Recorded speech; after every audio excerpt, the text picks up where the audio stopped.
दोस्तों इस वीडियो को शुरू से लेकर लास्ट तक देखना है, क्योंकि जो कुछ मैं आपको इस वीडियो के माध्यम से बताने वाला हूं वे बातें आपसे भी रिलेटेड हो सकती है। दोस्तों आज के समय में शिक्षा का क्षेत्र पूरी तरह से बिजनेस का रूप धारण कर चुका है। विशेष रूप से प्राइवेट स्कूलों का उभरता हुआ साम्राज्य इसका प्रमुख उदाहरण है, जहाँ एक और प्राइवेट स्कूल गुणवत्तापूर्ण शिक्षा और आधुनिक सुविधाएं देने का वादा करते हैं, वहीं दूसरी ओर उनके अंदर छिपे हुए कड़वे सच जो हमें सोचने पर मजबूर कर देते हैं। इस वीडियो में हम प्राइवेट स्कूलों के डार्कनेस पर चर्चा करेंगे, जिसे अक्सर नज़रअंदाज कर दिया जाता है।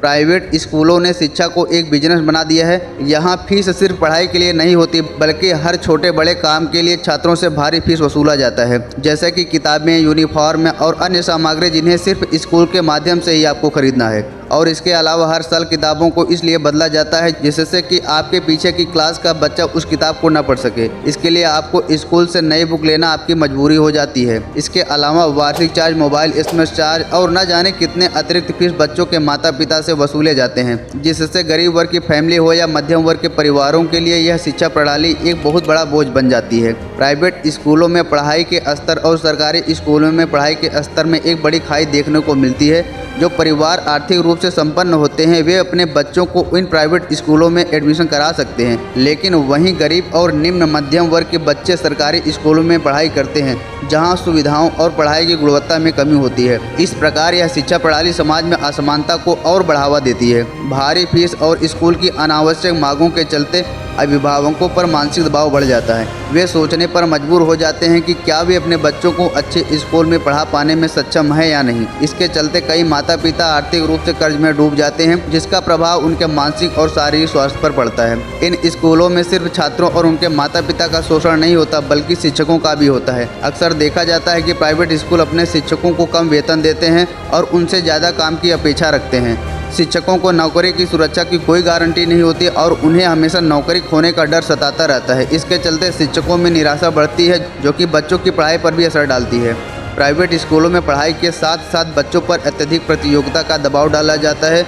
बच्चों से उम्मीद की जाती है कि वे हमेशा शीर्ष स्थान पर रहें और परीक्षा में उच्चतम अंक प्राप्त करें। इसके चलते बच्चे मानसिक रूप से तनाव में रहते हैं। कई बार तो ऐसा होता है कि बच्चों को उनकी क्षमताओं के अनुसार नहीं, बल्कि स्कूल के मानकों के अनुसार ढाला जाता है, जिससे उनके मानसिक विकास पर बहुत बुरा प्रभाव पड़ता है। प्राइवेट स्कूलों में अत्याधिक सुविधाएं देने का दावा किया जाता है, जैसे स्मार्ट क्लासरूम, लैपटॉप, टैबलेट और अन्य तकनीकी साधन। हालांकि यह सुविधाएं छात्रों के लिए उपयोगी हो सकती है, लेकिन इसके कारण बच्चों पर एक अलग तरह का दबाव भी आ जाता है।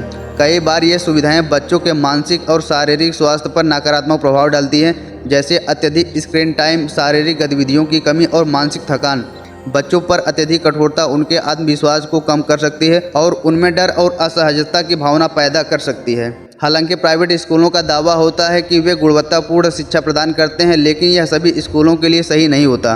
कई स्कूलों में सिर्फ उच्च फीस वसूली जाती है, जबकि शिक्षा की गुणवत्ता में कोई विशेष सुधार नहीं होता।